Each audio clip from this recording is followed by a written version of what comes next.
Today I'm going to talk about my Minnesota Vikings offseason and how it's going and how it could possibly change dramatically in a positive way in the coming hours. And let's get started. Ryan Priest, and you're watching William Blackwell on YouTube. This past offseason, as a Minnesota Vikings fan, has been full of surprises, and frustration, and anger.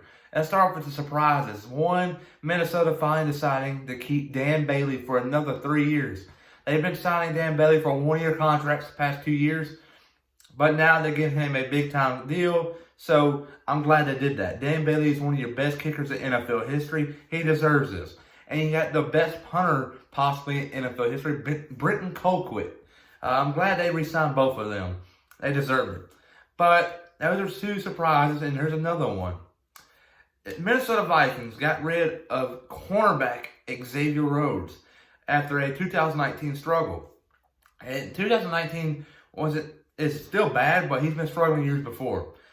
He started off in the NFL pretty good, and I'm not going to lie. He was one of your top cornerbacks, but in the past couple of years, there's just been a downfall from him, and it was just time to move on from him.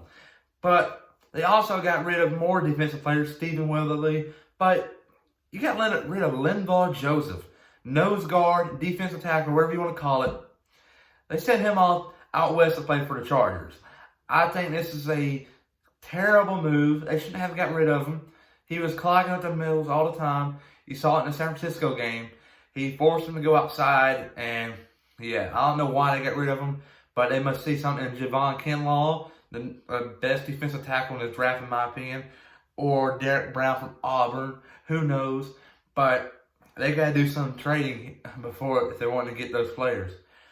But they got rid of him, and they also got rid of defensive end, edge rusher, Everson Griffin. Everson Griffin is still on the market. Seattle Seahawks are the favorite to get him, but that's the only if they cannot sign Jadeveon Clowney.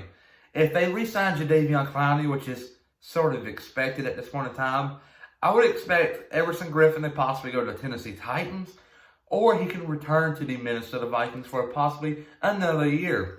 That's been rumored, but I'm still thinking someone's going to pick him up. He's a great defensive end, and a lot of teams are going to spend some money on him. But you go to the offensive side of the ball.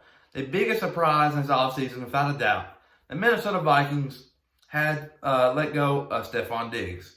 Stephon Diggs has been our best receiver, without a doubt, the last couple of years. Adam Thielen's been hurt, and it has just been like that. And Stephon Diggs was our best one.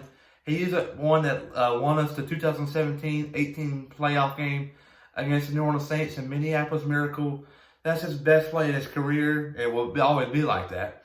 But Diggs had some issues this past season with the organization, and Minnesota adopted this time. They move on from him. I would have thought they would have traded him with a little bit more stuff to get in it instead of a first-round pick. But you know what? I'll take them first-round picks. But now the issue is who's going to replace him. They signed Sharp from Tennessee, and they also are in these talks with Odell Beckham Jr. Odell Beckham Jr. has been playing for two teams in the last 2 years.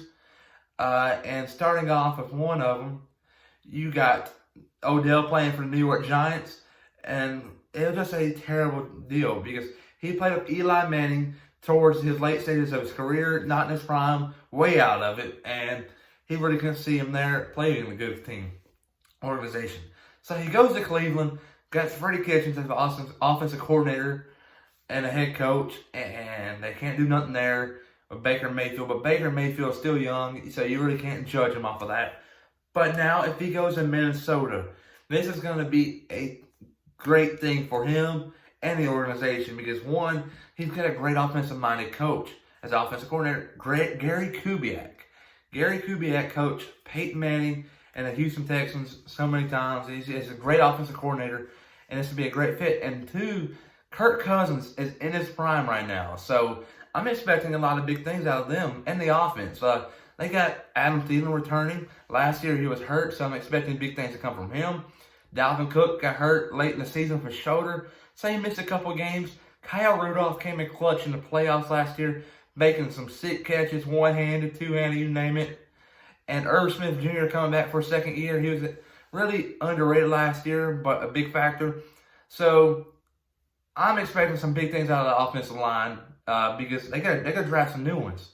And it starts off, they can possibly draft up Beckham, Jedrick Wills, so many others.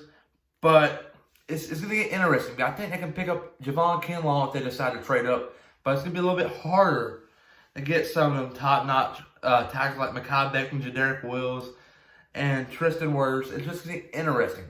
Minnesota has to get those if they're wanting to do good, and they got to do some trading, if you will. But if they get Odell Beckham Jr., it's going to be something to watch this 2020 NFL season. Everybody, please like and subscribe.